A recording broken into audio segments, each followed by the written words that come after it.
স্থিতি জানাতে এই মুহূর্তে উখিয়ায় আছেন সহকর্মী সুজাউদ্দিন রুবেল। সরাসরি যাচ্ছে তার কাছে। রোহিঙ্গা ক্যাম্পে পাহাড় ধসের ঘটনায় যে মৃতের সংখ্যা ৯ ছিল সেটি আরও একজন বেড়ে এখন পর্যন্ত ১০ জনে দাঁড়িয়েছে। সব মিলিয়ে দুজনের স্থানীয় বাসিন্দা সহ এখন পর্যন্ত পাহাড় ধসে এবং দেওয়াল চাপার ঘটনায় রোহিঙ্গা ক্যাম্পে ১০ জনের মৃত্যু হয়েছে।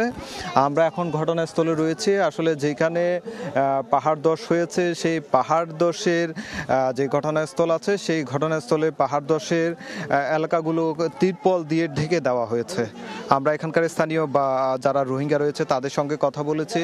আসলে তারা যে বিষয়টি বলছে, রাত ১০টা থেকে মুষলধারে বৃষ্টি হয়। সেই বৃষ্টির জের ধরে মূলত ভোর ৪টা থেকে এই পাহাড় ধসের ঘটনা শুরু হয়।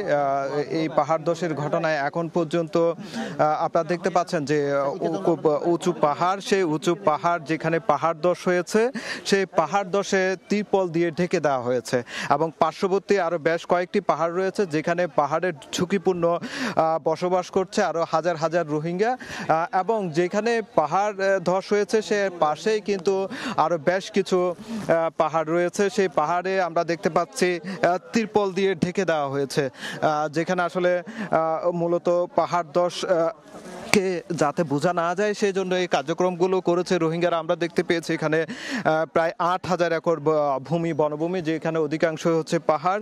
সেই পাহাড়গুলোকে কেটেই মূলত রোহিঙ্গাদেরকে আশ্রয় দেওয়া হয়েছিল। সেই আশ্রয় দেওয়া পাহাড়গুলো প্রতি বছর আমরা দেখতে পাচ্ছি রোহিঙ্গাদের বসতিগুলো পাহাড় ধস হচ্ছে এবং পাহাড় ধসে রোহিঙ্গা বসতিগুলো আসলে ধসে পড়ছে এবং এই ধসে পড়ার কারণে প্রতি বছরই কিন্তু রোহিঙ্গাদের মৃত্যুর সংখ্যা কিন্তু বাড়ছে। এইখানে এরই মধ্যে